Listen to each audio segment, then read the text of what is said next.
Rajya Sabha TV का ये बेहद ख़ास प्रोग्राम है गुफ्तगू, और गुफ्तगू में आज हैं हमारे साथ बेहद ख़ास मेहमान मशहूर अभिनेता अनुपम खेर। और अनुपम खेर के साथ ये बातचीत उनके एक्टिंग स्कूल एक्टर्स प्रिपेयर्स में हो रही है, जहाँ थोड़ी थोड़ी देर में हवाई जहाज़ ऊपर से गुजरेंगे, तो उस आवाज़ की वजह से हो सकता है इस बातचीत को हम लोग बीच बीच में थोड़ा रोकें। और अनुपम जैसी से भी हम गुजारिश करेंगे कि अगर उनकी बारी में वो आवाज़ आती है तो वो उसको उस तरह मैनेज करें। तो अनुपम खेर जी के साथ बातचीत का ये सिलसिला शुरू करें, उससे पहले एक नज़र उनके ज़िंदगी के सफ़र पर।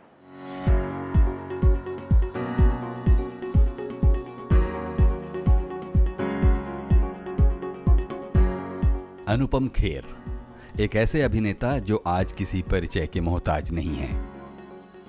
मेरा नाम है मेजर आई एम लाठी इंदर मोहन।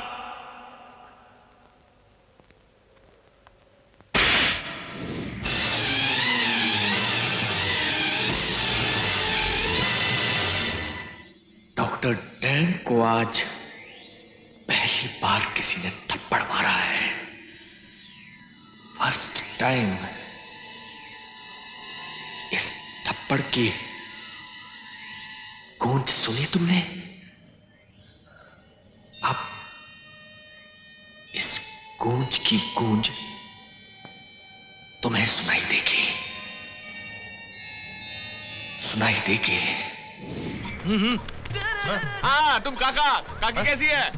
हाँ, उनसे कहना मैं दिवाली पर आकर मिलूंगा, और अगर उनको पैसों की जरूरत हो तो मुझे टेलीग्राम कर दे। अबे मेरे पैसे। एक मिनट, हाँ टेलीग्राम कर दे, मैं उनको मनी ऑर्डर भेज दूंगा।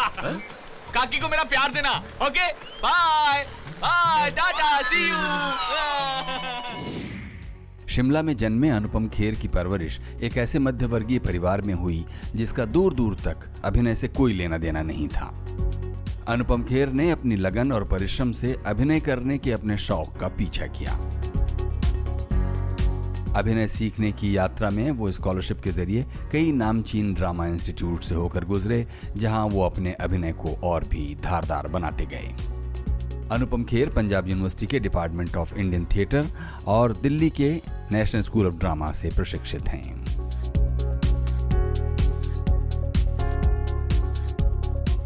एनएसडी से निकलने के बाद अनुपम खेर ने लखनऊ जाकर करीब 1.5 साल तक अभिनय की शिक्षा भी दी, लेकिन उनका सपना था सिनेमा की दुनिया।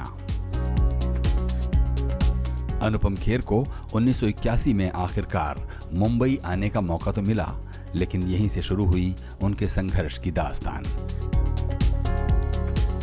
अनुपम खेर के फिल्मी सफर की शुरुआत 1982 में आई मुजफ्फर अली की फिल्म आगमन से हुई। मिल वाले समझते हैं कि हम लोग अकेले जब भाई हम लोग उनके साथ अत्याचार और अन्याय कर लेते हैं और कोई कुछ नहीं बोलते। समिति बन रही है, समझो, समिति बन रही है। उमा चले आओ तो देखे मिल वाले कैसे हमारा खून चूसत है। नहीं, मुड़ी हिलाने से कुछ ना बने। लेकिन उन्हें पहचान मिली 1984 में आई फिल्म सारांश से। आपको अंदर आने किसने दिया? जाइए बाहर और पब्लिक रिलेशन ऑफिसर से मिलिए। मैं आपसे मिलने आया हूँ, आपको ये बताने कि आपके आदमियों को बात करने की तमीज नहीं है। जानवर समझते हैं सबको वो। मैं अपना सामान लेने आया हूँ, कोई भीख मांगने नहीं आया हूँ, और ना ही कोई इस तरह से। देखिए मिस्टर, यहाँ सभी को अपना टीवी लेने नहीं आया हूँ। मैं अपने मरे हुए बेटे की अस्थियां लेने आया हूँ।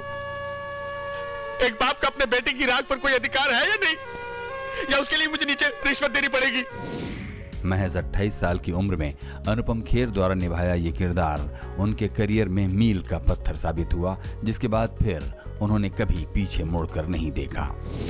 बड़े पर्दे पर अनुपम खेर की अभिनीत फिल्मों की एक लंबी फेहरिस्त है, जिनमें काम करते हुए लगभग सभी तरह के किरदारों के लिए उन्होंने दर्शकों की तालियां बटोरी हैं। डर लग रहा है? No sir.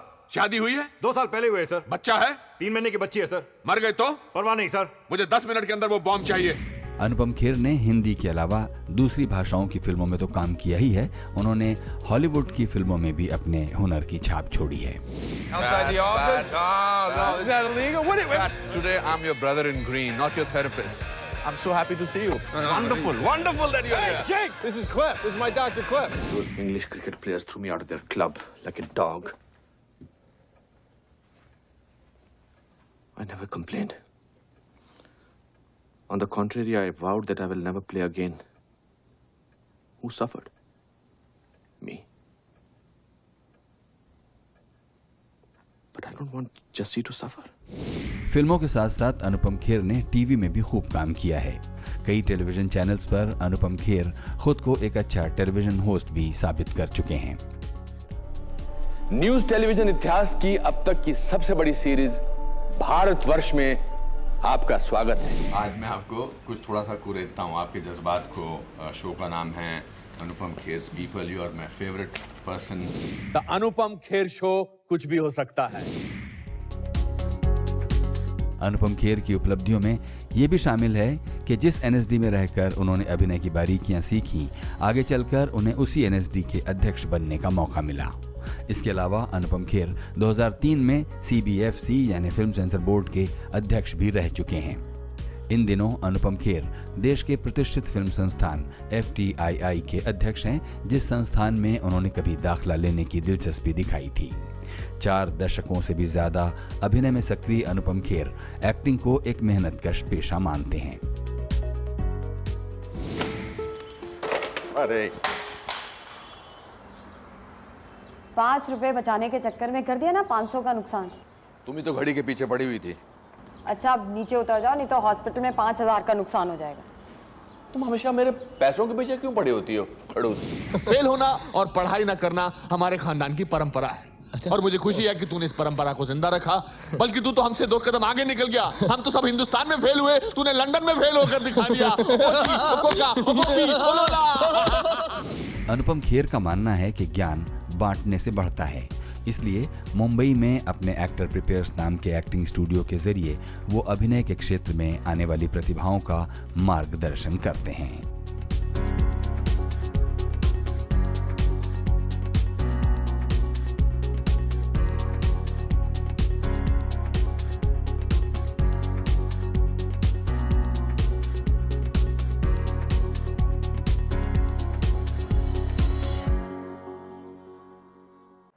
बहुत बहुत स्वागत है अनुपम जी। हमको बताइए कि अनुपम खेर के अलावा आपका और दूसरा क्या नाम है प्यार से बुलाने वाला? मेरा घर का नाम बिट्टू है जी। मेरी माँ मुझे अभी भी बिट्टू बुलाती है। और ये जैसे कि हम हर छोटे शहर में एक अपना नाम होता है और उसके बाद एक माँ बाप अपनी कन्वीनियंस के लिए एक निक नेम रख लेते हैं। तो ऐसे ही बिट्टू, राजू मेरे छोटे भाई का नाम है राजू। किसी जो हमारे पड़ोसी थे उनके पास कुक्की, गोगी, ये सब नाम थे। तो मेरा घर का नाम बिट्टू है। और दोस्तों में आप किस नाम से ज़्यादा बुलाए जाते हैं? अनुपम। जो मेरे बहुत करीब के बचपन के दोस्त हैं वो अनुपम बुलाते हैं, और ये यहाँ इसी नाम से बुलाते हैं। और छेड़ नहीं कोई पड़ी थी, मतलब आप अगर ये पूछना चाह रहे हैं कि नहीं बस हाँ, नहीं, हाँ। बट नहीं, अनुपम ही बुलाते हैं। सिर्फ माँ जो है वो और मेरा भाई जो है वो मेरे निकनेम से बुलाते हैं, या मेरे चाचा जो हैं उनकी वाइफ वो बुलाते हैं। हाँ, मेरी मदर के साइड के जो मेरे मामा वगैरह थे हैं अभी भी कुछ लोग, वो गुग्गू बुलाते हैं। तो पता नहीं ये क्या सिस्टम था कि नानके वाले गुग्गू, पिताजी की तरफ वाले बिट्टू। और अब कभी कभी अजीब लगता है जब, क्योंकि अनुपम खेर के नाम से मैं जाना जाता हूँ तस्वीर फिल्मों वगैरह में, तो जब मेरे को वो लोग जो बिट्टू बुलाते हैं वो अनुपम खेर बुलाते हैं तो बड़ा अजीब सा लगता है। तो फिर मैं उनको कहता हूँ कि नहीं, वापस उसी नाम पे चले जाओ। अच्छा देखिए, अनुपम में जो ए है यानी अल्फ़ाबेटिक ऑर्डर में आपका नाम सबसे ऊपर ज़्यादातर रहता होगा। हर क्लास में जब तक आप पढ़ते रहे तो सबसे पहले नंबर पर, चाहे वो हाज़िरी लगाते वक्त हो या रिज़ल्ट आया तब, या फिर किसी जगह किसी सिलेक्शन में कोई नाम, ये जो अल्फ़ाबेटिक ऑर्डर में सबसे ऊपर होने का आपने सुख पाया या उसको लेकर कोई नहीं? मैं जिस स्कूल में गया उसमें इस तरह की कोई अक्लमंदी की बातें नहीं होती थी। कुछ अल्फ़ाबेटिकली कुछ नहीं होता था। वो रजिस्ट्रेशन नंबर होता था। मेरे को याद है मेरा रोल नंबर 3 होता था। और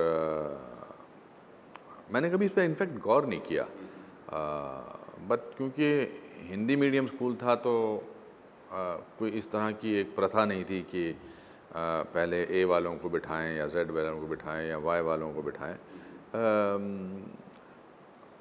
क्योंकि मुझे याद है कि एक विजय परूथी था, उसका रोल नंबर 1 था, तो इसलिए ये बात तो हो नहीं सकती कि वी वाले का मेरे से पहले हो। बट मेरा स्ट्रेंजली 8वीं 9वीं 10वीं 11वीं में मेरा रोल नंबर 3 था, क्योंकि मुझे याद है कि मेरा सबसे करीबी बचपन का दोस्त था जो दिल्ली में रहता है, विजय सहगल, उसका नाम रोल नंबर 21 होता था। तो हम ऐसे कुछ बैठते थे कि 1 2 3 बेंच पे मैं आता था और वो 21 कुछ ऐसे आता था कि वो मेरे साथ वाले बेंच पर बैठता था, इसलिए हमको पता था। तो स्कूल में ये उस अल्फ़ाबेटिकली से मुझे पढ़ाई का कोई ऐसा ज़्यादा मेरे को टेंशन नहीं था, क्योंकि मेरे कभी 38% से ज़्यादा मार्क्स आए नहीं, तो वो स्ट्रेस निकल गया था। मैं खेल कूद में भी कोई कमाल की चीज़ नहीं था। मेरे को एक बार अकेला दौड़ता देखकर मेरा पीटी टीचर बोला था कि तुम अकेले दौड़ोगे तब भी सेकंड आओगे। सो ऐसा कोई, और जो इस तरह के हिंदी मीडियम स्कूल छोटे शहरों में होते हैं उनमें स्ट्रेस वाली कोई बात होती नहीं है, क्योंकि सब जो पढ़ा लिखे, जो फर्स्ट आता है सेकंड आता है, वो अब थोड़ा अलग लगता है। बाकी तो ये थी कि एक रूटीन होती थी। जब मैं 5वीं क्लास तक पढ़ता था तो मेरे स्कूल का नाम था Lady Irwin higher secondary school, but उसका अंग्रेज़ी से कुछ लेना देना नहीं था। आई थिंक वो Lady Irwin one of the किसी गवर्नर की, या शिमला जो था वो समर कैपिटल था ब्रिटिशर्स का, तो बहुत सारे लेडी रीडिंग हॉस्पिटल में मैं पैदा हुआ था, तो उस तरह से स्कूल के। पर जब मैं 5वीं से लेकर 11वीं तक, मतलब 6ठी से लेकर 11वीं तक, मेरे अंदाज से समझ गए होंगे कि 6ठी से लेकर 11वीं तक है, 6वीं से लेकर नहीं, 6th से लेकर, वरना आमतौर पर बोलते हैं 6th से 11th स्टैंडर्ड। हाँ, अगर अंग्रेजी स्कूल होता तो हाँ। तो 6ठी से लेकर 11वीं तक मैं DAV हायर सेकेंडरी स्कूल में पढ़ता था। तो बहुत टिपिकल टीचर्स होते थे, टिपिकल प्रिंसिपल होते थे, मतलब मारते थे, मुर्गा बनाते थे, लेट आने का अलग डंडा होता था, मैथमेटिक्स में फ़ेल होने का अलग डंडा होता था। हमारे एक टीचर थे चौहान सर और हरदर्शन सर, वो और जयराम सर, वो 8th से जब 9th में हम प्रमोट होते थे तो इंट्रोडक्शन की जगह डंडों से इंट्रोड्यूस करवाते थे। ये डंडा अगर आप अलजेब्रा में फेल हुए या उसमें नक्शे, ये उनके भी अपनी फैटिश थी उनकी। और सबसे ज़्यादा बड़ा लंबा जो डंडा था वो लेट आने का था, तो आई थिंक वो ड्रामेटिक होने के लिए ऐसा करते थे। So it was there was no exceptional thing that was happening in my childhood. और पैदल जाते थे, 8-9 किलोमीटर दूर था स्कूल एक तरफ का। मैं साउथ ऑफ शिमला में रहता था, नाभा हाउस करके, रेलवे स्टेशन के नीचे। तो हमारा जो स्कूल था वो संजौली के पास था, लक्कड़ बाज़ार के पास, माल से गुज़रते हुए, रिज से गुज़रते हुए। तो it was a very uneventful day and yet very exciting. हम अपनी एक्साइटमेंट खुद ढूंढ लेते थे रास्ते पे चलते हुए, लोगों का ऑब्जर्वेशन। अच्छा, फिर चलना इसलिए था कि there was no traffic road, मतलब अभी भी मेन रोड पे तो वहाँ पर मेन गाड़ियाँ वगैरह नहीं जा सकती हैं। सो आपके सवाल के जवाब में कि मेरा नाम कि अल्फ़ाबेटिकली से मुझे कुछ इसका फ़ायदा हुआ या नुकसान हुआ, ये नहीं था। पर मैं इस बात की हैरानी होती थी, मेरे उस ज़माने में लोग राजेंद्र, सतीश, विजय, मेरे भाई का नाम विजय, इस तरह के नाम होते थे, पवन। तो मेरे पिताजी ने मेरा नाम अनुपम रखा था, तो मैं बड़ा इस बात से उनसे इम्प्रेस हुआ था कि ये कहाँ से लेकर आए थे ये नाम। तो मैंने उनसे 5-4 बार पूछा था, उन्होंने कहा कहीं मैंने पढ़ा था, तो मुझे अच्छा लगा था। पहले मेरा नाम था अनुपम कुमार खेर, फिर बड़ा लंबा हो गया। फिर मैं जब ड्रामा स्कूल पहला मैंने ट्रेनिंग का किया तो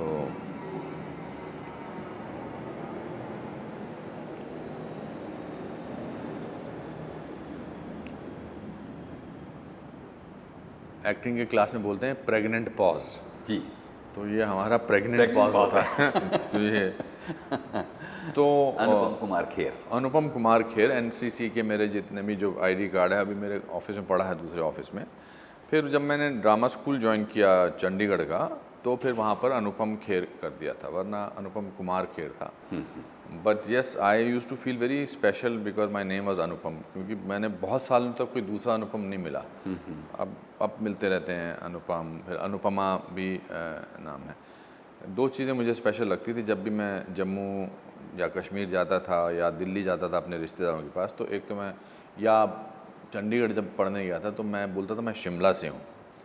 तो शिमला में कुछ खासियत होती थी कि हिल स्टेशन या कुछ इस तरह से, और दूसरा मेरा नाम अनुपम खेर है।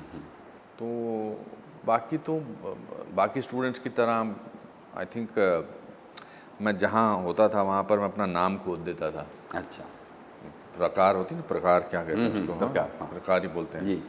तो प्रकार से वहाँ पर लिख देता था अनुपम खेर, बिकॉज लगता था कि आज से बहुत साल पहले यहाँ, जब बाद में जब कोई यहाँ बैठेगा तो उसको लगेगा कि मैं यहाँ बैठा करता था, जबकि दूर दूर तक ऐसे कोई लक्षण नहीं थे कि कुछ होने वाला है।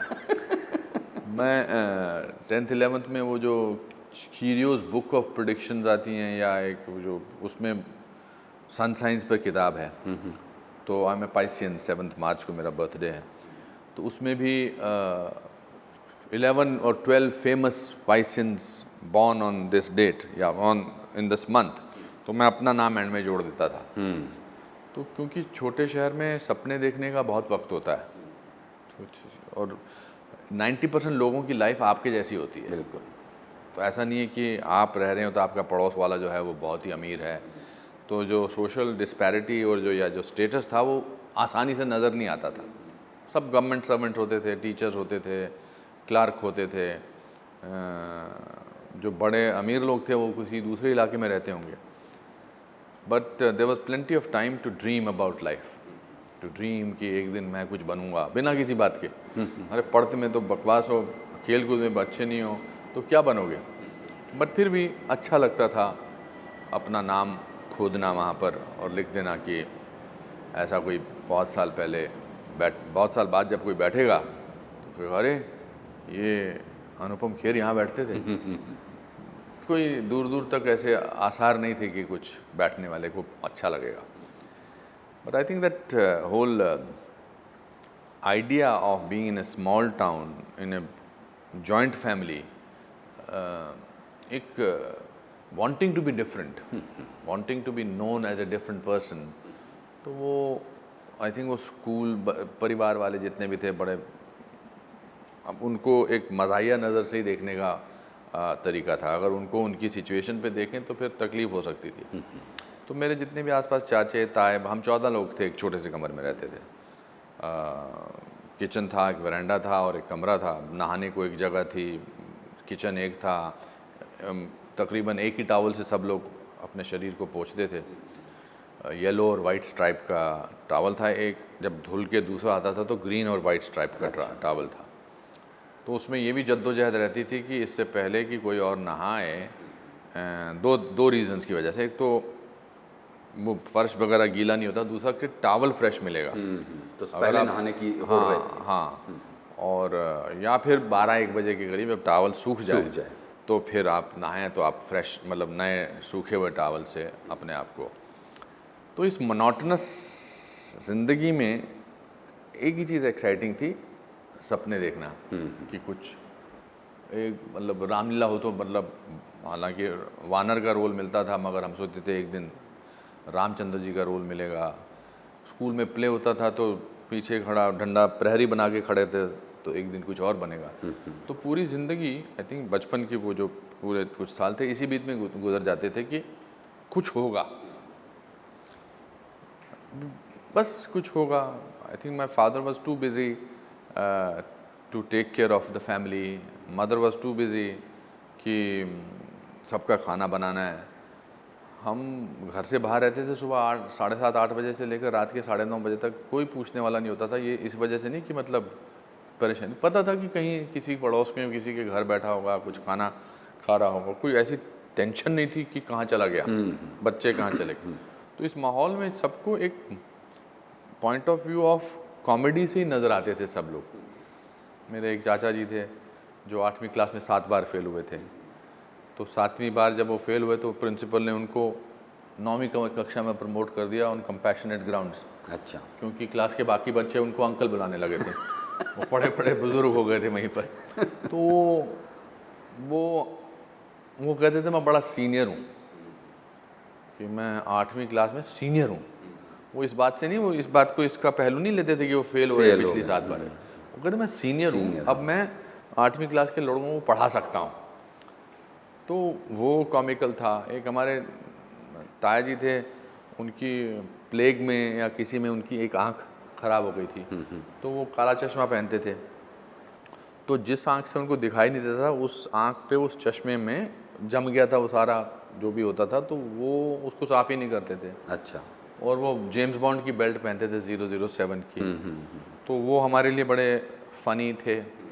उनको हम रात को छत पे चढ़ के वो जूता उससे रस्सी से लगा के ऐसे डाल से फिर उनके चेहरे के आगे ऐसे ऐसे हम घुमाते थे और वो डर के उठ जाते थे।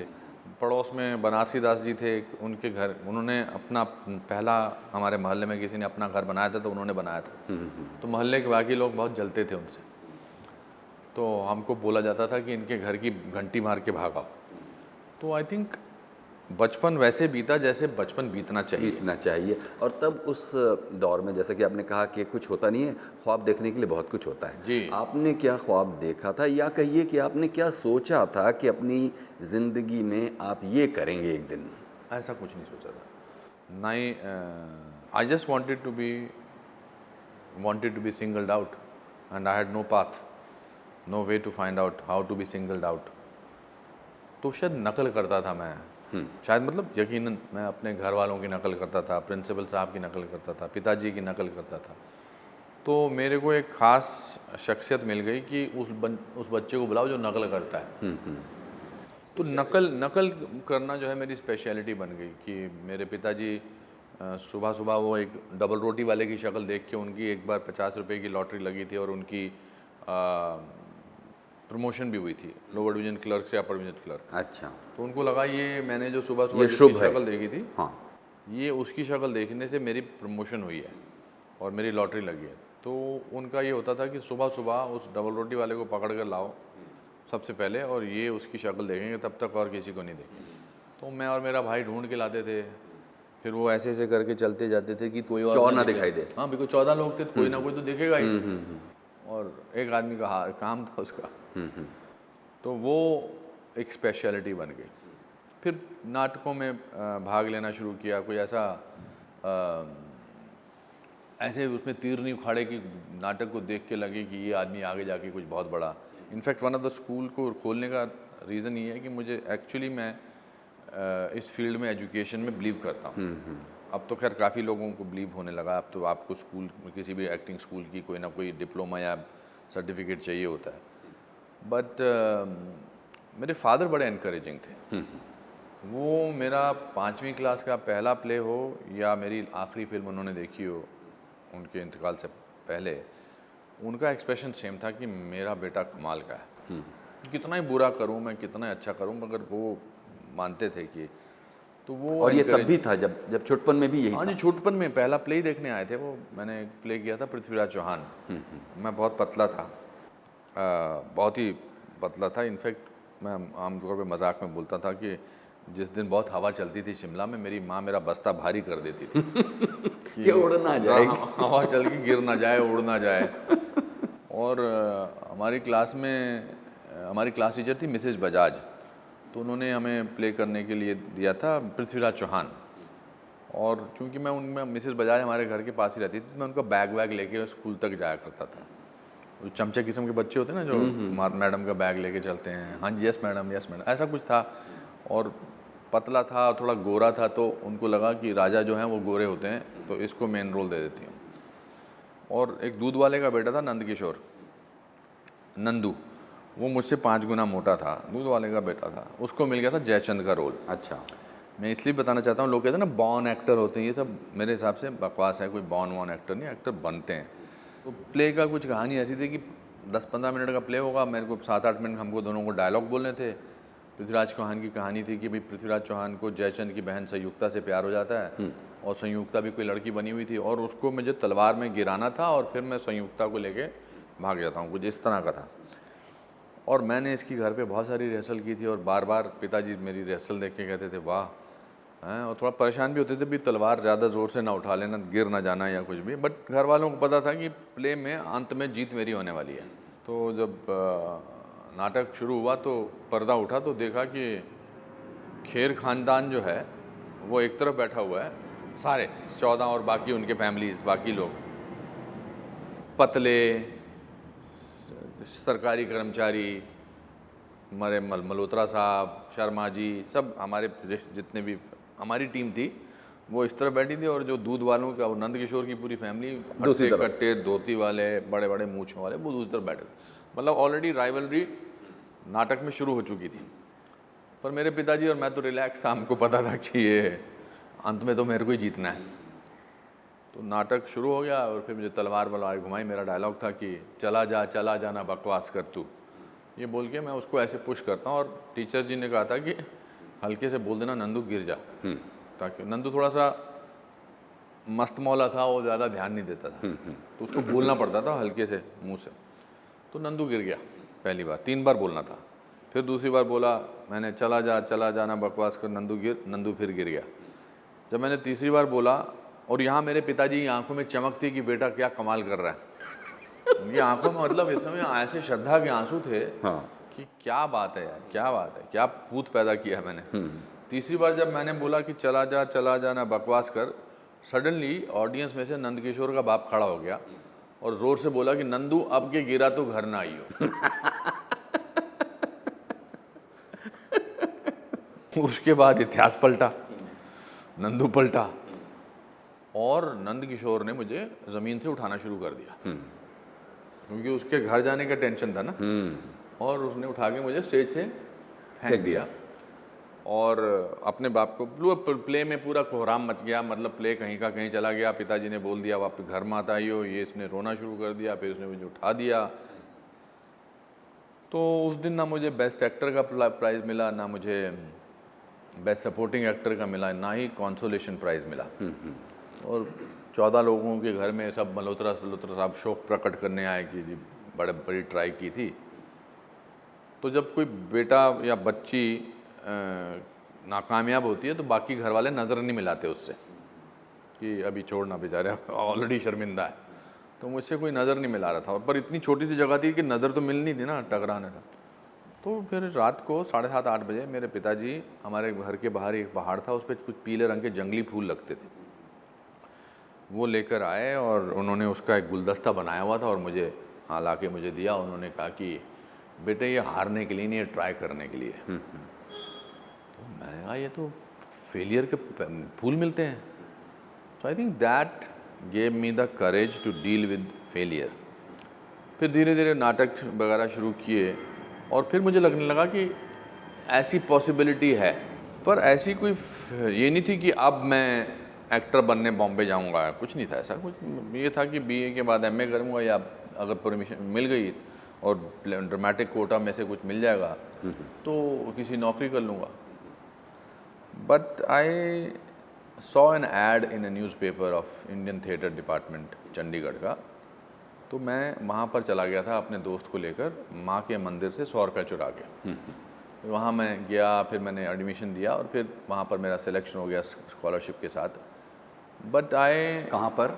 चंडीगढ़ में 1 साल का कोर्स वहाँ किया। फिर मैंने फिर वहाँ के बाद मैंने ड्रामा स्कूल से, नेशनल स्कूल ऑफ ड्रामा से 3 साल का कोर्स किया। अभी हम उस पर आएंगे, थोड़ा 2 छोटी छोटी चीज़ें उधर पीछे छूट गई हैं। जी जी जी। एक तो ये कि ये जो घर में 14 लोग थे, शायद जॉइंट फैमिली की बात जी कर जी, रहे हाँ हैं। जी हाँ जी। कौन कौन थे वो 14? मेरे दादा थे, दादी थी। मेरे दादा योगा के बहुत बड़े टीचर थे। दादा का नाम पंडित अमरनाथ जी था, मेरी दादी थी कलावती, उनका नाम था। दादा दादी थे मेरे, एक ताया जी थे मोहनलाल जी, और उनकी वाइफ और उनके 2-3 बच्चे थे। फिर मेरे दूसरे एक चाचा जी थे प्यारेलाल जी, उनके बच्चे, वो तो छोटे थे। और मेरे फादर मदर और मेरा छोटा भाई।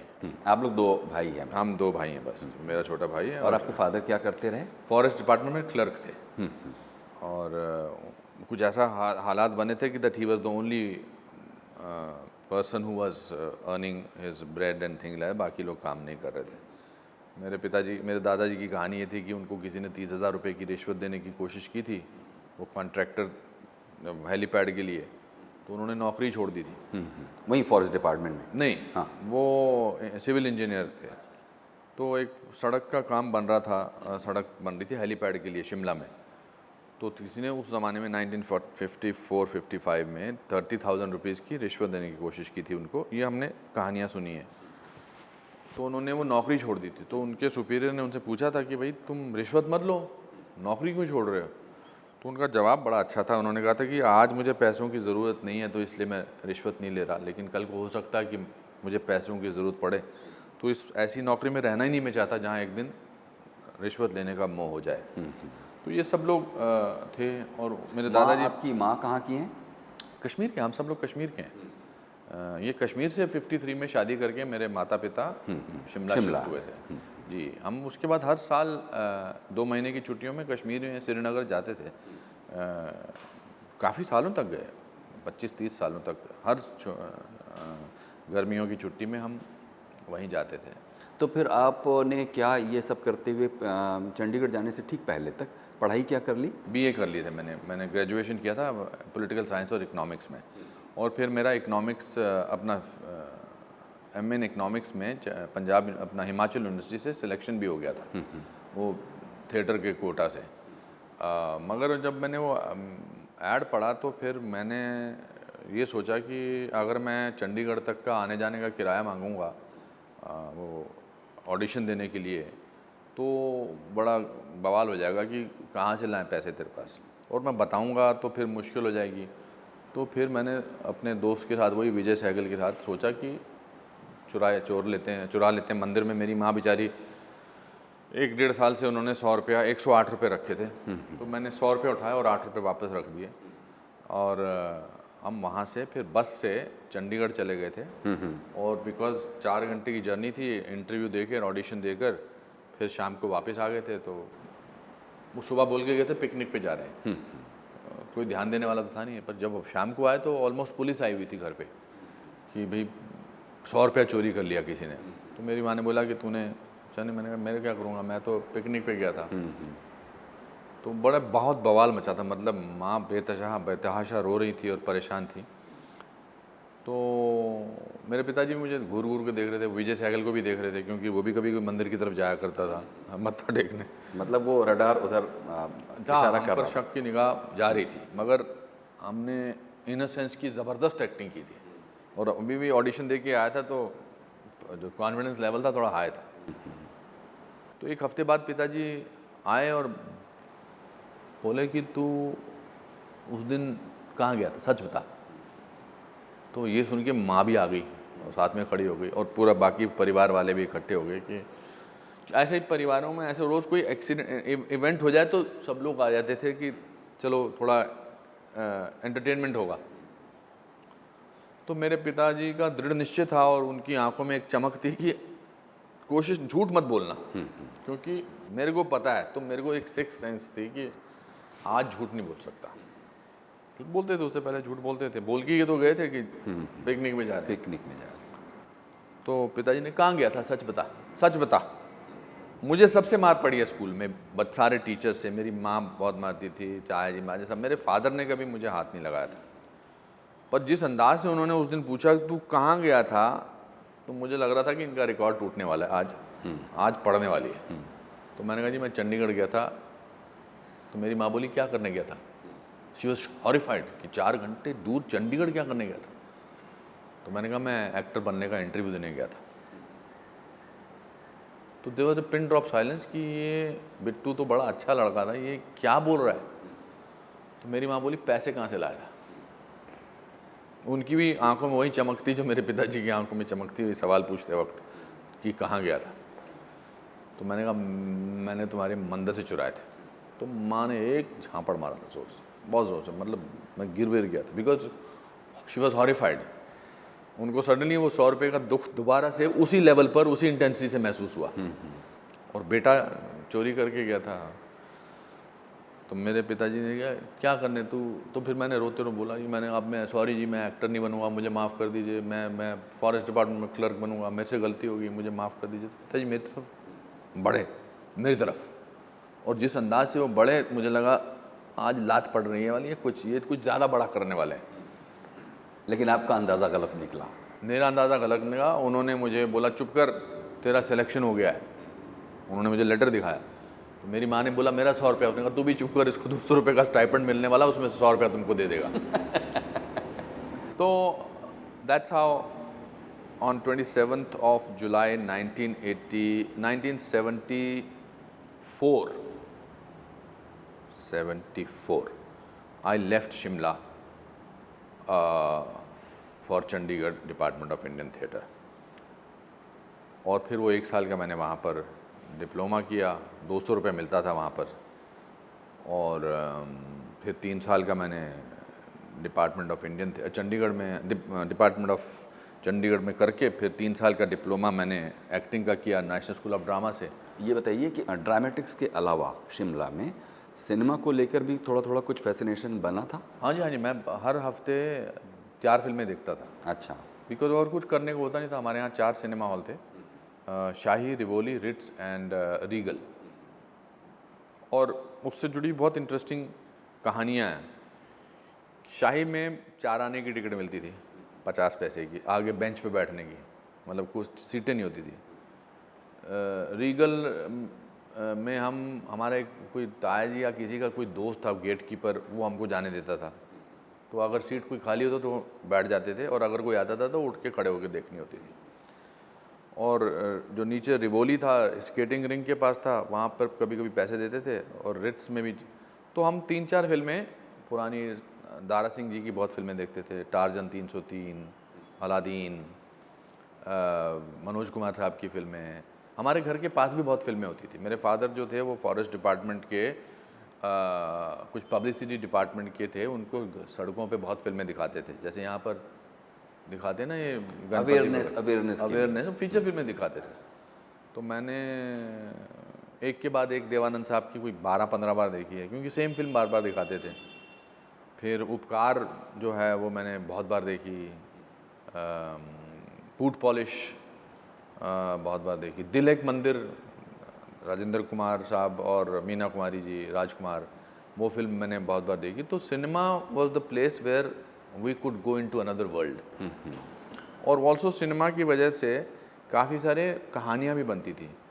जैसे शिमला में लाइन जो थी बुकिंग विंडो पर तब तक खुलती थी, तब तक लगी होती थी जब तक वो विंडो खुली ना हो। तो जब विंडो खुल जाती थी तो लाइन टूट जाती थी। उससे पहले लोग एक्टिंग करते थे कि हमने लाइन में हम खड़े हैं। तो अगर लाइन लंबी हो तो मुझे याद है मेरे एक इवेंट में मैं 2 बदन पिक्चर लगी थी मनोज कुमार साहब की। तो मेरे से आगे एक फ़ौजी खड़ा था, फ़ौजी ड्रेस में। तो जो अंदर टिकट बेचता था उसका सिर्फ इतना सा, वो विंडो इतनी खुली होती थी, वो हाथ अंदर डालते थे और आप अपनी टिकट के पैसे देते थे, वो आपको टिकट देते, आप हाथ निकाले। तो उनका कोई आमना सामना होता नहीं था। तो ये हम लाइन टूटी फूटी सब ये झुके, तो ये अंदर से वो ज्ञान भी देता था वो टिकट के देने वाला। तो इसने अपना हाथ डाला फौजी ने, मैं बिल्कुल उसके पीछे खड़ा था, मैं और मेरे दोस्त विजय सहगल। तो अंदर से उसने बोला होगा कि घबरा मत, दे रहा हूँ फौजी को। तो फौजी ने अंदर से हाथ डाल के उसके गिरेबान को ज़मीन से 4-5 इंच ऊपर उठा के बोला, गाली दे के बोला था कि गोली से नहीं घबराया तो तेरे से क्या घबराऊंगा। मुझे वो डायलॉग ज़िंदगी में कभी भूलता नहीं है। मतलब मैं और विजय सहगल पिक्चर कम देख रहे थे, उसको ही देखते जा रहे थे कि क्या डायलॉग बोला है इसमें, कि पता नहीं क्या गाली भी दी थी, ज़बरदस्त गाली दी थी कि गोली से नहीं घबराया तो तेरे से क्या घबराऊंगा। फिर ऐसे बहुत सारे किस्से होते थे। जैसे रिट्स में 2 तरफ से टिकटें मिलती थी, एक सिनेमा हॉल के उस तरफ, एक सिनेमा हॉल के इस तरफ। तो इधर अगर लंबी लाइन होती थी तो हम दोनों चिल्ला के ज़ोर से बोलते थे, अरे टिकटें उधर मिल रही हैं। तो वो सब उधर भागते थे और हम यहाँ पर आगे पहुँच जाते थे। पिक्चर कोई बोरिंग हो, खासकर रिवोली सिनेमा में ऐसा करते थे, पिक्चर कोई बोरिंग हो तो हम बोलते थे सांप सांप सांप, तो पूरी लाइटें वाइटें जल जाती। तो there was a very interesting way of growing up. आजकल तो और इन फिल्मों में आप खुद को भी कहीं देख पा रहे थे? मैं हीरो होता था ये वाला। नहीं मैं हीरो होता था। हीरो ही? अच्छा। हाँ जी, मैं हीरो। कभी मैं सारे Manoj Kumar, Rajkumar, ji, but more than that I think it was the inner sense of story telling.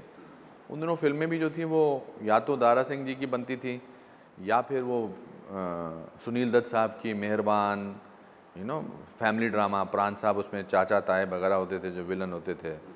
It was a more of A 2-3 hours. हम इस बात पहले सबसे पहले देखते थे कि कितनी रील्स की फिल्में हैं, और 21 की है यार, 21 रीलों की फिल्में। पहले रीलें आती थी, फुटेज नहीं आती थी। ऐसा नहीं था। अगर आपका ये कहने का मतलब है कि मैं इसको प्लान करके कुछ एक्टर बना, ऐसा, हाँ, बट आप हमेशा जब कोई भी फिल्म देखते हैं उसमें अपने आप को ढूंढते हैं, the most Nobel person, the most dashing person, the most funny person, जो गाने गाए, मगर उससे जुड़ा आपको अपने आप को you want to relate yourself with the hero of the film. हाँ, लेकिन आपकी फैंटेसी और रियलिटी के बीच चूँकि एक हमेशा कश्मकश चलती है कि आप सोचते तो हैं कि वहाँ पहुँचेंगे, आप सोचते हैं कि आप 200 मीटर की रेस इतने सेकंडों में पूरी कर लेंगे, लेकिन आपके पास दौड़ने के लिए वो जूते नहीं हैं। उसी तरह नहीं, बट मेरा कोई ऐसा था नहीं कि मैं फिल्मों में जाऊंगा। जब फिल्म देखता था तो मैं एक साधारण नागरिक की तरह फिल्म, ऐसा नहीं था कि अब मैं, हाँ ऑफ कोर्स मैं गाने गाता था, जो कॉलेज के रोमांस होते हैं वो फिल्मों के गानों को लेकर होते हैं। उन दिनों बाल भी होते थे बहुत ज़्यादा, तो देवानंद साहब के स्टाइल में बाल बनाना, एक टीका लगाना। मुझे जीनो दो में दत्त साहब जो थे वो डाकू थे, और वो टीका काले रंग का टीका, तो मैंने 2 साल तक काले रंग का टीका लगा के घूमता था। अच्छा, but that was more of somebody who is wanting to be somebody in noticeable। Film, हाँ, फिर हमारे यहाँ शिमला में शूटिंग्स बहुत होती थी। नहीं, I think you are right Mansa. हाँ, I think it was there was a angle to cinema, there was, because हमारे यहाँ एक उमर कैद की शूटिंग हुई थी, सिकंदर बख्त साहब की फिल्म थी। उसमें बहुत सारे लोग थे, विनोद मेहरा, जितेंद्र, दत्त साहब, रीना रॉय, और किशन धवन, ओम शिवपुरी, ये सब थे। तो मैं उस शूटिंग पे, उसमें उनको क्राउड में कुछ लोगों को की ज़रूरत थी, तो हमारे कॉलेज से बुलाया गया था कि अरे वो जो ड्रामा करता है, मैं तब तक अपने कॉलेज का बेस्ट एक्टर टाइप हो गया था, और मुझे बोला गया था कि आपको बुला रहे हैं। तो जेल की शूटिंग थी उसकी, तो मैं रोज़ जाता था वहाँ पर, और कुछ नहीं, मेरे को एक कॉर्नर में बिठा के रखते थे। पर जब मैं शूटिंग ख़त्म हो जाती थी, बाहर आता था, तो सारे स्टूडेंट्स या बाकी लोग पूछते थे कि क्या हो रहा है। तो मैं बाहर आके ये तो बोल नहीं सकता था कि मुझे एक्स्ट्रा की तरह बाहर कॉर्नर बिठाया, तो मैंने बाहर निकल के बोलना शुरू कर दिया, one of the main roles है। और हाँ, और जितेंद्र जी जो हैं, मेरे हाथ के बगैर जब तक मैं नवाला ना खिलाऊं तब तक खाते नहीं हैं। असरानी साहब जो हैं, वो मेरे जोक पे हंस हंस के गिर जाते हैं, और सारे, मतलब मैं रोल कर रहा हूँ, मेन रोल, गाने में भी हूँ, और मैं बैठा रहता था। मुझे याद है किशन धवन जी को मैंने कहा था कि मैं फिल्म इंस्टीट्यूट में अप्लाई करना चाहता हूँ, पूना में, अब जहाँ का मैं चेयरमैन। सो उन्होंने, मैंने कहा था आप मेरी ज़रा किसी से बात कर दीजिए, मेरे को पता नहीं कैसे मेरा सिलेक्शन होगा। तो उन्होंने कहा कि मेरा बेटा है बंटू धवन, दिलीप धवन, तो मैं तो उसकी ट्राई करूँगा, बेटा तू बुरा मत मानना। फिर मैंने यहाँ IAS का भी एग्ज़ाम दिया था, तो रिटन टेस्ट, तो रिटन टेस्ट में मेरे 100 में से वो टिक मार्क क्वेश्चन होते हैं, हाँ या ना में, तो मेरे को 100 में से कुछ 80 क्वेश्चंस के आंसर नहीं पता थे। ये कब दिया था आपने IAS वाला एग्ज़ाम? BA करने के बाद। अच्छा। 74 में चंडीगढ़ ऐसे ही बैठ गया था। नहीं, चंडीगढ़ जाने से पहले हाँ, I think around that time. So मैं शिमला का हीरो बन गया था उमर कैद की शूटिंग के दौरान, जहाँ पर सिर्फ मुझे बिठाते थे, कोई मुझे पूछता नहीं था, किसी को पता नहीं था मैं कौन हूँ। एक दिन मैं अपने दोस्तों के साथ, 3 दोस्त मेरे इस तरफ थे, 3 दोस्त मेरे इस तरफ थे, और सामने से मैंने सडनली देखा माल रोड पर दत्त साहब, जितेंद्र जी, असरानी और विनोद मेहरा जी आ रहे हैं। तो अब मेरे चारों दोस्तों ने कहा कि अरे तेरे बेस्ट फ्रेंड्स आ रहे हैं, अब तो मैं घबरा गया था। मैंने कहा मैं बेहोशी की एक्टिंग करूं या टांग टूट गई है ऐसा कर रहा हूँ, या ज़ोर से चिल्लाऊं भागो भागो, कुछ ऐसा कुछ करूं, क्योंकि जैसे जैसे वो फिल्म में नहीं दिखाते, एक शॉट उधर गया, एक शॉट मेरा गया, एक शॉट उनका गया, और वो आ रहे हैं तो suddenly out of blue Asrani ji ने मुझे देख के किया, हाउ आर यू। हाँ, मतलब पुराने दोस्त हैं। हाँ, पता नहीं शायद वो मुझे देखते थे वहाँ पर, तो या मैंने उनको इतनी बुरी तरह से नमस्ते किया कि कुछ करो मेरा। तो जैसे ही उन्होंने कहा हाँ हाउ आर यू, तो मैंने दोस्तों को मैंने कहा देखा लाज बचा ली असरानी जी। मैंने कहा ये जो है ये होता है। हाँ। अभी हम उनको डिस्टर्ब नहीं करेंगे क्योंकि बाकी लोग अभी सड़क पे घूमे, मगर तुमने नोट किया कि असरानी जी ने मुझसे पूछा हाउ आर यू। मैंने बताया असरानी जी को एक किस्सा, जब मैं फिल्मों में आ गया, फिर फिल्म रिलीज़ हो गई तो मैं चंडीगढ़ देखने गया फिल्म। शिमला में 5-6 महीने बाद आती है, तो आधा मतलब मेरा कॉलेज ऑलमोस्ट चंडीगढ़ चला गया था देखने के लिए कि अनुपम खेर कर क्या रहे हैं उसमें। हाँ, तो मैं पहले चला गया कि 12 बजे का शो देख के मैं देखता हूँ, तो ये देख रहा था कि मैं किसके बारे में बोलूँ कि ये मैं हूँ। पीछे से पीठ वीठ बता दिया जाए। तो ओम शिवपुरी जी ने दाढ़ी लगाई हुई थी उसमें और एक बड़ा फेमस गाना भी गाया था। मैंने बड़ी कोशिश की कि मैं बोलूं कि ये मैं हूं, मगर he was bulkier than me. फिर मेरे को आके बोलना पड़ा कि मेरा रोल कट गया है, बिकॉज सिकंदर बख्त जी ने कहा है कि मैं तेरे को वेस्ट नहीं करना चाहता, आगे तेरे को मैं अलग से स्टार बनाऊंगा, तो क्यों वेस्ट कर रहा है ये 5-6 लोगों की भीड़ में अपने आप को। तो ये तो I think somewhere I wanted to be in films. फिर आप जब पहुँचे शिमला, चंडीगढ़ और फिर उसके बाद नेशनल स्कूल ऑफ ड्रामा, तब आपको लगा कि आसान नहीं है, ये कुछ ऐसी चीज़ है जिसे सीखना चाहिए और करना चाहिए। दूसरी बात तरफ से हमारे यहाँ ये भी था कि 19 साल की उम्र में आई स्टार्टेड लूजिंग हेयर। तो ये कुछ हेरिडिटरी है? मेरे मामा वगैरह सब बॉल्ड थे, बट पहले तो जब आपके बाल निकलते हैं आप सोचते हैं आपके भाई के निकल रहे हैं। बिस्तर पे पड़े होते हैं तो साबुन में लगे होते हैं, कंघी में लगे होते हैं। तो also I did not know कि मैं क्या करूँगा। मैंने शायद वो एक फॉर्म भी भरा था, अशोका, उन दिनों ओपी रलन जी ने एक अशोका द ग्रेट बनाना चाहते थे, तो उन्होंने एक फॉर्म भरने को कहा था। उसमें हालांकि साफ लिखा हुआ था कि आप 6 फुट 2 इंच के होने चाहिए, आपके 42 या 46 या 50 इंच की छाती होनी चाहिए, मगर मैंने फिर भी भर दिया था वो फॉर्म। बट देन मैंने जब चंडीगढ़ जब ज्वाइन किया मैंने, उससे पहले मुझे कोई ज़्यादा आइडिया नहीं था कि इसके बारे में किताबें होती हैं, स्टडी होती है।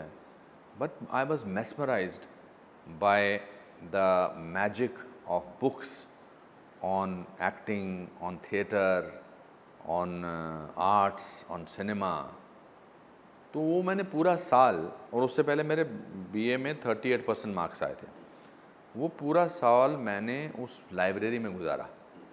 मैं सुबह क्लासेस अटेंड करता था, शाम को 6 से लेकर रात तक बैठा, बिकॉज मुझे लगा कि क्या बात है, ये तो कमाल है, इतना सब कुछ मसाला यहाँ पर है, सब एवरीथिंग, आर्थर मिलर से लेकर स्टेनिस्लावस्की से लेकर रशियन लिटरेचर से लेकर, मैंने सारी किताबें वहाँ पर छान मारी और मैं गोल्ड मेडल लेकर निकला था। फिर मुझे कमाल है, लेकिन कमाल है। देखिए आप स्कूल के दिनों की बात कीजिए, कॉलेज के दिनों की बात कीजिए, पढ़ने लिखने में कोई दिलचस्पी नहीं, लेकिन फिर यहाँ आकर कितना पढ़ने को लेकर कितना शौक पैदा हुआ, अनबिलीवेबल, अनरियल था। बिकॉज आई डोंट थिंक हमारे यहाँ एजुकेशन सिस्टम जो है वो थोड़ा डिफरेंट है। एनीवे अप्रोच वो तो खैर अलग बात है, बट मुझे मोहन राकेश गोल्ड मेडल मिला था जब मैंने इंडियन थिएटर पास आउट किया था, और मैंने अपने आप को बहुत धनी पाया जब मैंने 1 साल। फिर मुझे लगा कि मैं 3 साल का और कोर्स करना चाहता हूँ। और दूसरी बात, बॉम्बे आने का बिना किसी काम के कोई पॉइंट ही नहीं था। मुझे पता था कि हम अफोर्ड ही नहीं कर सकते। वो भी मैंने पढ़ाई इसलिए तरह से इस वजह से अफोर्ड कर सके क्योंकि मुझे स्कॉलरशिप मिल रही थी 200 रुपये का चंडीगढ़ में और 300 रुपये का नेशनल स्कूल ऑफ ड्रामा में। नेशनल स्कूल ऑफ ड्रामा में तो और फिर वहाँ पर कमाल का धीरे धीरे एक्टिंग सिखाई जाने लगी। हम बड़े खुशकिस्मत थे कि अलकाजी साहब हमारे टीचर थे, गुरु थे। उससे पहले बलवंत गार्गी साहब थे अपना चंडीगढ़ में।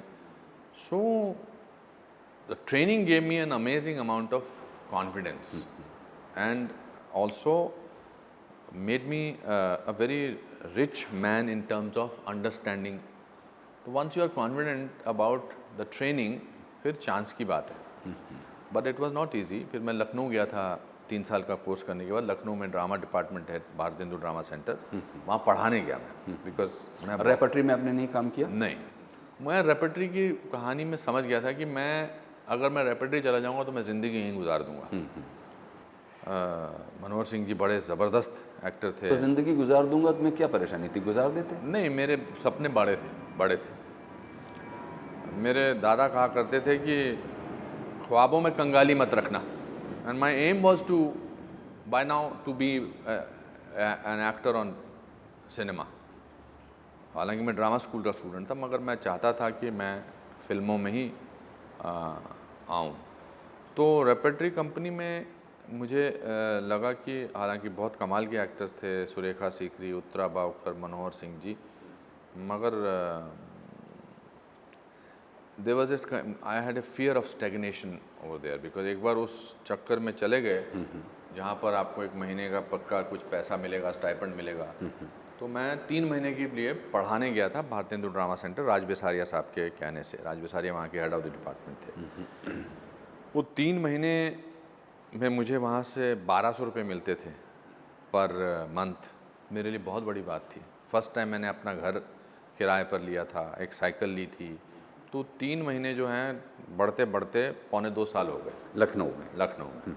But those were the best 1.5 years of my life, because I was first time independent, earning my own money. और पढ़ाने में ये अजीब सी बात है कि इस फील्ड में पढ़ाने से टीचर को ज़्यादा ज्ञान होता है बिल्कुल स्टूडेंट से निस्बत, क्योंकि एक्टिंग पढ़ाना एक ऐसा है कि आप ऐसा तो है नहीं कि आप ज़्यादा जानते हैं, आपका एक्सपीरियंस ज़्यादा है। तो जब मैं पढ़ाता था तो मुझे लगता था कि हाँ, ये तो जो मैं सोच रहा हूँ ये सही है। तो it became made me a little more powerful and rich as an actor. पर फिर वही 1.5 पौने 2 साल बाद लगा कि अब अगर मैं यहाँ और रुका तो मेरे स्टैग्नेशन तो फिर बर्बाद हो जाऊँगा, मैं यहीं सेटल हो जाऊँगा। और फिर पर कोई ऐसा रीज़न था नहीं कि मैं बॉम्बे कैसे जाऊँगा, मेरे पास कहाँ से मैं पैसे लाऊँगा। इस दौरान मेरे बाकी क्लास फेलो सतीश कौशिक, करण राजदान, सुहास खांडके, कविता चौधरी, ये सब लोग आ चुके थे। ये जो आ चुके थे और ये इनके खत आते थे, इनके बारे में पढ़ता था कि आज इनका प्ले देखने ये लोग गए, इनका प्ले देखने ये गए। तो फिर मैंने एक ऐड देखा दोबारा एक एक्टिंग स्कूल का यहाँ पर। वो ऐड में काफ़ी लोगों के नाम थे कि ये टीचर होंगे, नसीरुद्दीन शाह, ओम पुरी वगैरह वगैरह, शबाना आज़मी, इन सब के। और उसमें टीचर्स की ज़रूरत है। कौन सा स्कूल का था ऐड वो? I don't want to name that school because it didn't turn out to be a nice experience. तो मतलब था उसमें कि तो मैंने उसमें अप्लाई कर दिया और मेरा सिलेक्शन हो गया कि आप बिल्कुल आ जाइए और आपको हम 5,000 रुपये पर मंथ देंगे और रहने के लिए जगह देंगे। तो मैंने कहा अब तो करेक्ट हो गया, मेरा बॉम्बे जाना बनता है। और मैं सारा पैक करके 3 जून 1981 को, आज से 2 दिन बाद, 37 साल पहले, मैं इधर बॉम्बे वीटी स्टेशन पे पहुंच गया। और लखनऊ तक वो कौन सी ऐसी कमज़ोरियाँ थीं जो आपके रास्ते में रोड़ा बन बन के सामने आ रही थी? आई थिंक ज़िंदगी की जो परेशानियां होती हैं, जो you fall in love with somebody, then उसके स्ट्रेसेस हो जाते हैं, ये सब है। ऐसा कुछ हर चीज़ ज़िंदगी बचपन की चीज़ों से बेहतर ही थी। पर जब हम गरीब थे तो लगता नहीं था गरीब थे, क्योंकि अच्छे हालात नहीं देखे थे। शिमला में थे तो चंडीगढ़ में बड़े घर होते हैं, चंडीगढ़ में दिल्ली पहुँचे तो अरे सड़कें होती हैं। हालांकि मैं पढ़ा लिखा लड़का था, मगर अपनी गरीबी का एहसास तभी होता है या अपने छोटेपन का एहसास जब अपने से बेटर किसी को देखो आप। और मेरे घर वालों ने, दादाजी ने ये गरीबी का ये टेंशन निकाल दिया था। हम बड़े खुश थे।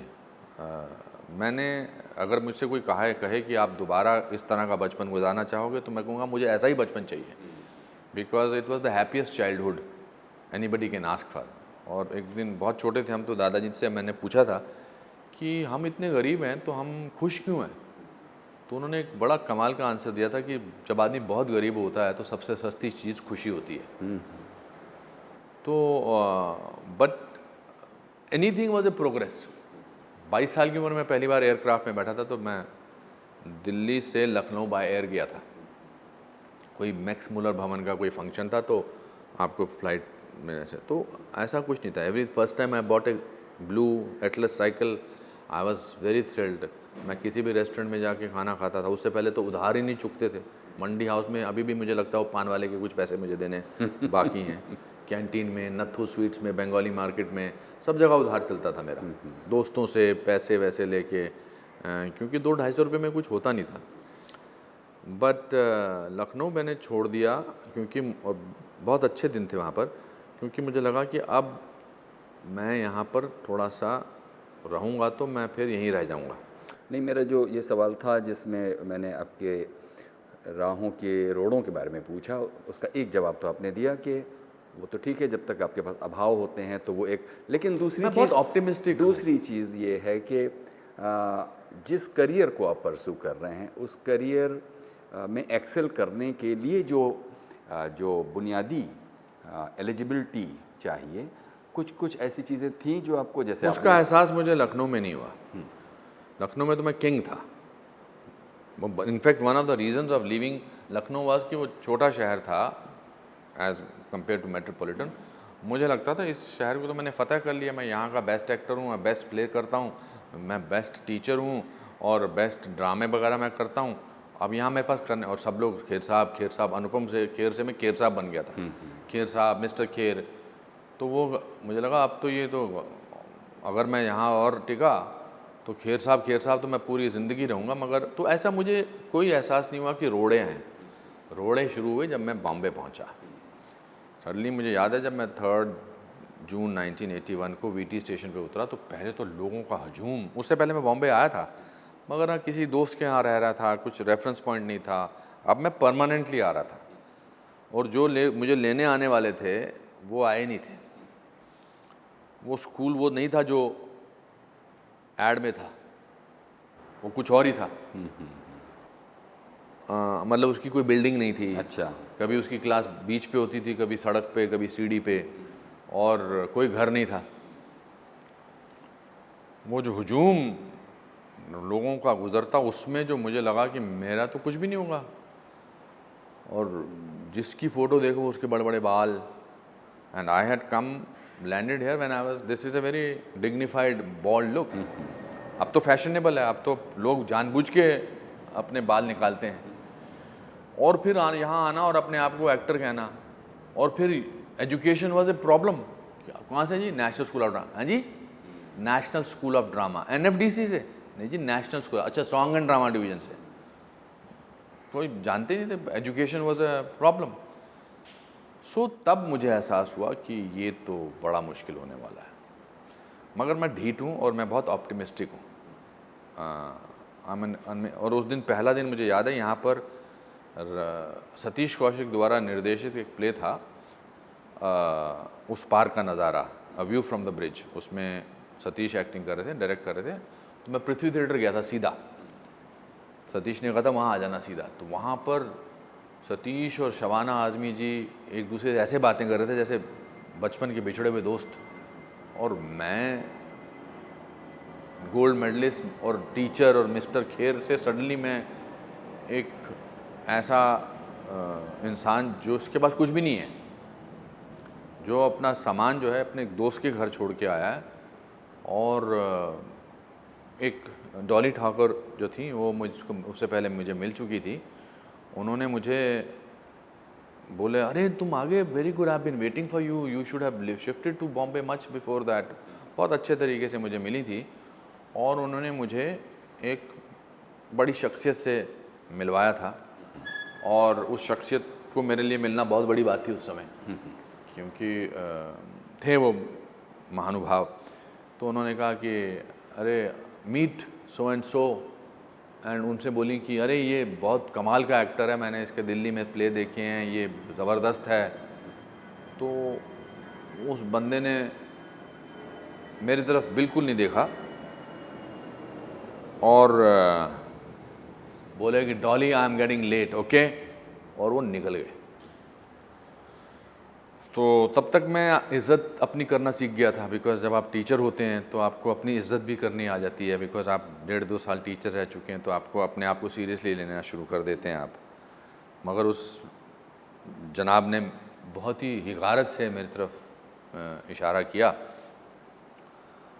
And then the next 2-3 years were very bad in terms of humiliation, in terms of place, in terms of not having anywhere to stay। मैं रखो ने दोस्तों ने बहुत दिनों तक रखा, सुहास खांडके जी ने मुझे मेरे बहुत अच्छे दोस्त हैं, रखा, पर बड़ी देर बाद बोलते हैं बम्बई में कि यार अभी हो गया, बस अभी अपनी जगह ढूंढो। फिर जगह ढूंढी, फिर मैंने एक यहाँ पर बैंड्रा ईस्ट में एक जगह है, वहाँ पर मैंने एक धोबन के घर पे लिया घर, मगर वहाँ का एड्रेस बड़ा अच्छा था।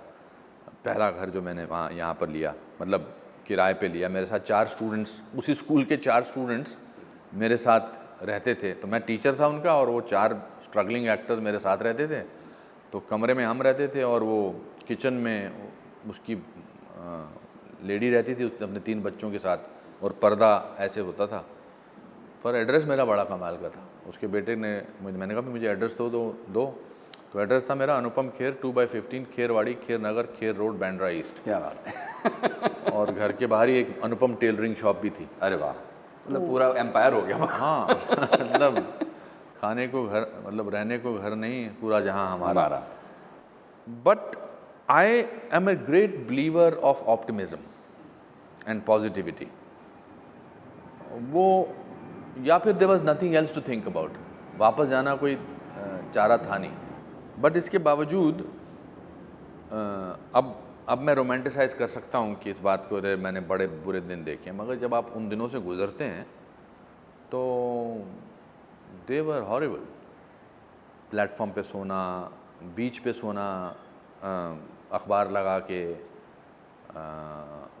कभी खाने को पैसे नहीं तो 1 रोटी, और मतलब ये सब अभी कहने में लगता है अरे यार दया इस पर दया इसे ऐसा बना रहा है, बट दैट्स ए फैक्ट। नहीं, वो तो बात है ही है कि इस बात को क्यों आउट ऑफ द प्रोपोर्शन इसकी चर्चा की जाए कि प्लेटफॉर्म पर सोए। बहुत सारे लोग हैं जो प्लेटफॉर्म पर सोते हैं, बहुत सारे लोग हैं जो पार्कों में सोते हैं। कलाकार में ऐसा कौन सा ख़ास नहीं, ऐसी बात नहीं है। उसको सेंस ऑफ प्रिविलेज क्यों होना चाहिए कि वो प्लेटफॉर्म पर सो रहा है? वो भी एक जिंदगी। सवाल सेंस ऑफ प्रिविलेज कलाकार का नहीं है, ह्यूमन बीइंग का होता है। जो आई एम नॉट सेइंग दैट जो सड़क पे सोते हैं और जो उस पे नहीं सोते हैं, कि आप पढ़े लिखे हैं तो आपको ज़्यादा तकलीफ़ होती है। अगर आप उस फील्ड में काम जानते हैं, और एक हलवाई का बेटा जिसको स्टेनिस्लावस्की बर्टोल्ट ब्रेख्ट जिसने 3 साल गुजारे नहीं हैं, उसमें और आप में, और उसके पास ज़्यादा पैसे और ज़्यादा बाल हैं, आई am not holding the against it. But आपकी अपने प्रति स्वाभिमान क्या है वो आप पर डिपेंड करता है। आप मुझसे मेरा स्वाभिमान कोई थोड़ा छीन सकता है। आई एम नॉट होल्डिंग अगेंस्ट कि मैंने तो इंटरव्यू में बोल रहा हूँ ना, उस समय मैं कितना चिल्ला के बोलता कि जी मैं सड़क पे सो रहा हूँ, मुझे कोई काम दो, नोबडी वाज इंटरेस्टेड। मगर कामयाबी की ये ताकत है कि जब आप कामयाब हो जाओ अपने बलबूते पर, जब आप गटर से शुरू करो और यहाँ के तो फिर उन दिनों की बात करना बहुत ज़रूरी है, क्योंकि 50,000 ऐसे लोगों को प्रोत्साहन मिले, इंस्पिरेशन मिले कि कोई बात नहीं। और अभी भी मैं जो गिड़गिड़ा के थोड़ा कह रहा हूँ, I am saying it with a great sense of joy, but the fact that I did it does not take away the fact that it was not the truth. तो फिर आपको पहली फिल्म कैसे मिली? पहली फिल्म तो मैंने आगमन की थी। आगमन में मेरा 2 दिन का काम था जी। अमी अस्थाना करके थे, उसमें मैंने 500 रुपये पर डे के हिसाब से लिया था। फिर मैंने अमित खन्नास जी की एक फ़िल्म थी शीशे का घर, पद्मिनी कोल्हापुरी का, मैंने एक गाना गाया था। फिर उत्सव में मैंने काम किया था जिसमें मैं शशि जी के साथ था। बट बाकायदा पहली फिल्म तो सारांश मिली थी, जिसने मुझे बेसिकली फिल्मों में लेके आया था। मुझे ये अच्छा लगता है कि जब आगमन आई तो भी मैंने जाके उसको देखा, मुज़फ़्फ़र अली साहब की आगमन, हाँ। और जब सारांश आई तो मैंने उसको कई बार देखा। मेरा ख्याल है कि सारांश आपकी, मेरे लिए अब तक की सबसे अच्छी फिल्म, सबके लिए सबसे अच्छी फिल्म। मतलब आपके रोंगटे खड़े हो जाते हैं, मोमेंट्स हैं उसमें ऐसे कि आप आज भी उसको उसी तरह? उसके 2-3 रीज़न्स हैं, इसलिए भी मैंने हालांकि काफ़ी फिल्म में अच्छी एक्टिंग की है, बट चूँकि मेरी कोई पहचान नहीं थी, तो और मैं 28 साल का था और मैं 65 साल के बुज़ुर्ग का रोल कर रहा था। आज मैं अगर सारांश में सेम एक्टिंग करूँगा और सेम बल्कि उससे बेटर करूँगा, it will not have that impact, because you will see Anupam Kher as an old man. At that time, it was somebody who you did not know. Exactly. तो you were more interested in the story and the believability. तो बाद में जब पता लगा लोगों को, ये तो लड़का, यंग लड़का है जिसने किया है. और ऑल्सो फिल्म बड़ी पावरफुल थी, सोसाइटी के बारे में, सच के बारे में, इन सब चीज़ों के बारे में. It had a great resonance about it.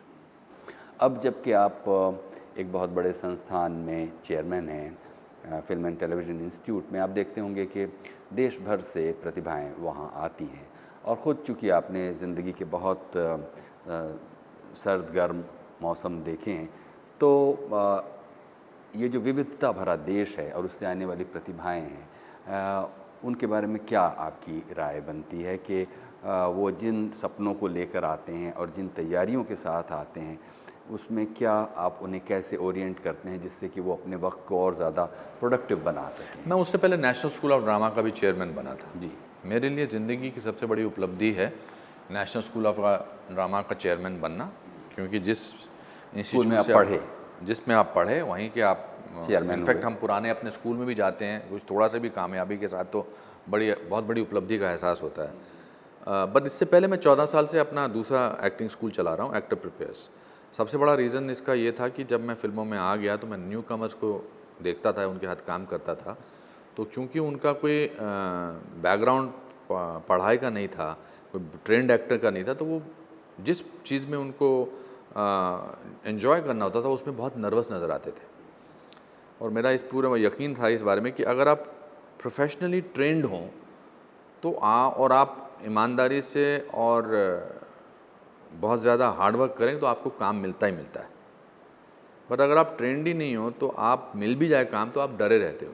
तो मैं पिछले 14-15 साल से एक्टर प्रिपेयर्स चला रहा हूँ, और इसलिए भी अपना एग्जांपल देता हूँ because it's a prime example of having made it from nowhere to somewhere based only on my knowledge of और माई हार्डवर्क. तो उसका कोई सानी नहीं है, उसको कोई ऑल्टरनेट नहीं है. तो ये तो सबसे बड़ी बात है.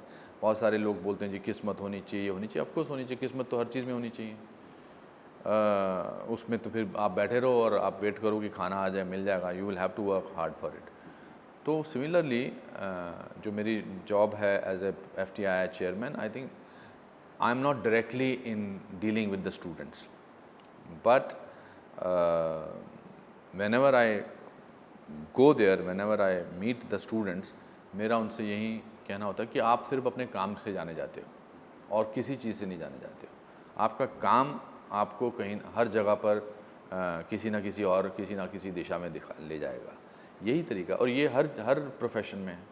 जो इस प्रोफेशन में नहीं है उनको भी मैं यही कहता हूँ कि काम ही है जो आपकी मदद करेगा और कोई मदद नहीं कर सकता है. Because at the end of it मुझे इस बात का यकीन है कि अगर मेरे पास कुछ नहीं रहा, भगवान ना करे, तो मैं कभी भी सड़क पे खड़ा होकर ढिंडोरा पीट सकता हूँ और परफॉर्म कर सकता हूँ. पर अगर मुझे काम नहीं आता है तो फिर मैं कुछ नहीं कर सकता. फिर आप हालात को ब्लेम करते हैं, फिर आप सिचुएशन को ब्लेम करते हैं, अपनी किस्मत को ब्लेम करते हैं कि मगर अगर आपको काम आता है तो फिर कहीं ना कहीं कोई ना कोई रास्ता निकल जाता है. वरना मैंने कहाँ सोचा था कि मैं फॉरेन की फ़िल्मों में मुझे काम मिलेगा, रॉबर्ट डे नीरो के साथ काम करने का मौका मिलेगा. 2 बार मेरा सैग अवार्ड्स में नॉमिनेशन हुआ है, बैफ्टा में नॉमिनेशन, कहाँ सोचा था. But it is my work which has taken me to everywhere and my approach towards work. और जब आप अनुपम जी ये देखते हैं कि अगर सारांश को ही एक बिल्कुल स्टार्ट माने से लेकर अब तक के बीच में किसी रोल का आपको ऐसे इंतज़ार है कि एक ऐसा रोल होगा जिसमें आप अपना बेस्ट, या कहिए कि एक ड्रीम कैरेक्टर? इस सवाल का जवाब मैं हमेशा बोलता हूँ कि मैं 30 साल बाद दूंगा. It's too early to answer this question. I have plenty to go. मैं एक फ़िल्म हाल में कर रहा हूँ, एक्सीडेंटल प्राइम मिनिस्टर. जिसमें मैं डॉक्टर मनमोहन सिंह की भूमिका निभा रहा हूँ. I think that's going to be a very important film as an actor for me. और बाहर के भी प्रोजेक्ट्स बहुत सारे हैं, बट मेरी ये फ़िलॉसफी है कि मैं पहले जो मैंने किया है उसमें क्या रह गया क्या नहीं रह गया. मैं तो बुरी से बुरी फिल्में भी बहुत इन्जॉय की हैं, because for me life is a journey not a destination. But I would there are some roles which I would like to do, but I luckily जो रोल मैं करना चाहता हूँ वो आ रहे हैं.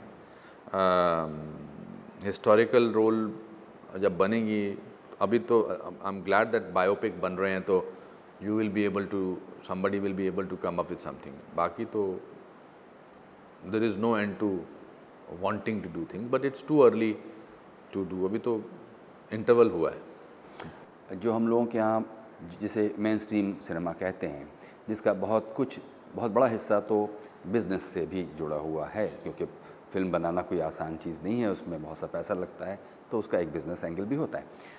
लेकिन चूंकि आप central board of film certification में भी रहे और बहुत सारी फ़िल्मों को उस बहाने भी देखने का मौका मिला, फिर दूसरी तरफ आप देखते हैं कि जो इंटरनेशनल फिल्म फेस्टिवल्स हैं उनमें हम लोगों का रिप्रेजेंटेशन प्रोपोर्शनेटली उतना नहीं हो पाता. तो इस पर आप कैसे रिएक्ट करते हैं? इसी हमारा देश बहुत ही फैला हुआ है, बहुत सारी हमारी 28 ऑफिशियल लैंग्वेजेस हैं, 2800 से ज़्यादा अनऑफिशियल लैंग्वेजेस हैं, खाना पाना. तो रीजनल सिनेमा की तरफ से कोई फिल्म जाए तो शायद उसका एक अपना अंदाज़ हो सकता है. बट हम ऑल्सो 70 साल पुरानी कंट्री हैं सिर्फ, and entertainment was the last thing to be taken care of. पहले इतने सारे सालों से तो हम गुलाम थे, कोई और ही लोग हम पर राज कर रहे थे. तो it will take a little time, but we have made lot of inroads. और इसका मापदंड ये, अगर आप ये कहना चाहते हैं कि जी हमारी फिल्म ऑस्कर में नहीं जाती है, अगर वो मापदंड है तो हो सकता है बाकी देशों की फिल्में हमसे बेटर होती हैं. सीधी सी बात है. मैं जितनी भी फॉरेन लैंग्वेज की फिल्में जिसमें कि हमारा पार्टिसिपेशन होता है वो देखता हूँ, तो they are far superior films than us. हम कितनी ही सेंस ऑफ टुगेदरनेस हो या सेंस ऑफ लॉयल्टी दिखाएं, मगर एक ऑब्जेक्टिविटी से अगर देखो तो जिन भी फिल्मों को बेस्ट फॉरेन फिल्म मिला है, फार सुपीरियर फिल्में हैं जो हमने भेजी हैं. तो बट है अभी, और हमारा कंपटीशन भी है. अब तो बाहर की फिल्में यहाँ पर आके ज़्यादा बिजनेस करती हैं. We will have to change, but it has taken a lot of time. But I am sure in the next coming 5-6 years we will enter that market also. और आखिर में आपसे पूछेंगे अनुपम जी कि चूँकि थिएटर को पढ़ने का और उसमें भी ख़ास तौर पर एक्टिंग को सीखने का आपका लंबा अनुभव, चंडीगढ़ से लेकर के नेशनल स्कूल ऑफ ड्रामा से लेकर फिर पढ़ाने का लखनऊ में, और फिर यहाँ आने का बहाना भी वही पढ़ाना, और आज ये 10-15 साल से ये जो आपका एक्टिंग स्कूल चल रहा है. एक्टिंग सीखने वालों के लिए अगर कुछ एक प्राइमर जैसी चीज़, जाहिर है कि वो चुटकियों में सीखी जाने वाली चीज़ नहीं है, लेकिन फिर भी कुछ अगर आप इंडिकेटर्स दें हमारे देखने वालों के लिए, तो उनके लिए शायद ज़्यादा ऑर्गेनाइज्ड ढंग से इस फील्ड को अप्रोच करना आसान होगा. मेरे हिसाब से confidence has nothing to do with acting. बहुत सारे लोग कंफ्यूज करते हैं कि आजकल की जनरेशन बहुत कॉन्फिडेंट है. हमको बहुत साल लगे, अभी भी हम, मतलब अपने बारे में कह रहा हूँ कि अभी भी टाइम लगता है थोड़ा कॉन्फिडेंटली किसी चीज़ के बारे में बात करने का. It they have to join a professional acting school, कोई भी, and they have to do that. आजकल तो आसान है, आजकल बहुत सारे प्लेटफॉर्म्स हैं. आज कास्टिंग डायरेक्टर्स हैं, रियलिटी शोज़ होते हैं, सिंगिंग के शोज़ होते हैं, थिएटर के शोज़ होते हैं. बड़े बड़े ऑफिसेज़ में आज आप बाकायदा ढंग से आपकी पेशकश होती है, आपको दरवाजे खटखटाने नहीं पड़ते हैं. जब मैं यहाँ में आया था तो मुझे याद है नटराज स्टूडियो में मैं किसी बहुत बड़े प्रोड्यूसर के दरवाजे पर गया था, तो 4-5 दिन के बाद दरवाज़ा खुला और एक असिस्टेंट ने कहा कि तुम राइटर बन जाओ, एक्टर बनना तुम्हारे बस का नहीं है. तो आजकल ऐसा नहीं है. आजकल लोग, there is a lot to do. So today if you can't make it, the fault is yours. आपको अनुपम जी एहसास है कि आप एक बहुत मशहूर इंसान हैं? हाँ, बिल्कुल एहसास है इस बात का. इसको मैं कैसे झुठला सकता हूँ. और ये एहसास आपको किसी गुरूर, किसी घमंड से भरता है? मेरे में मेरी पूरे इतने सालों में 35 सालों में एक ही जद्दोजहद रही है कि मैं वो बिट्टू को ना भूलूं। वो बट सेल्फ मेड आदमी का एक एरोगेंस होता है। सेल्फ मेड आदमी की एक शायद वही एक उसकी एक पहचान होती है, तो that can come across as ghamand. जब आपने जैसा कि आपने कहा कि हर आदमी जो है दर दर की खाक छानता है, जब आपने दर दर की खाक छानी है और आप बिना किसी रिश्तेदार के फिल्मों में होने के आप इस मुकाम तक पहुंचते हैं कि आपने 35-34 सालों में 515 फिल्में की हैं और जितने भी अवार्ड्स हो सकते हैं वो पॉसिबल हासिल किए, तो उसमें घमंड नहीं, उसमें एक सेटिस्फेक्शन की फीलिंग होती है। इस बात की फीलिंग होती है कि मेहनत करे तो कुछ भी हो सकता है। तो अनुपम जी, मेरी तरफ से सवाल पूरे हो गए हैं। जी। कोई ऐसी बात जो आप बताना चाहते थे और उससे जुड़ा हुआ कोई सवाल मैंने नहीं पूछा, इस वक्त आप बता सकते हैं।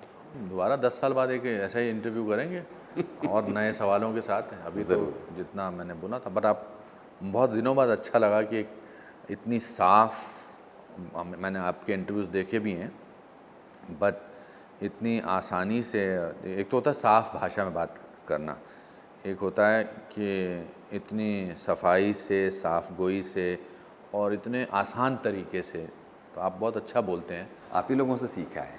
ये तो वाकई ये तो रहने दीजिए। बहुत बहुत शुक्रिया, बहुत बहुत शुक्रिया अनुपम जी। ये थे अनुपम खेर, आपके प्रिय अभिनेता। कुछ कहना चाहते हो प्रोग्राम गुफ्तगू के आज के इस एपिसोड के बारे में तो हमें लिखिएगा ज़रूर feedback.rstv@gmail.com पर। और इस हफ्ते जो प्रतिक्रियाएं आपकी हम तक पहुंची हैं उनमें से एक प्रतिक्रिया फ़िलहाल आपके लिए।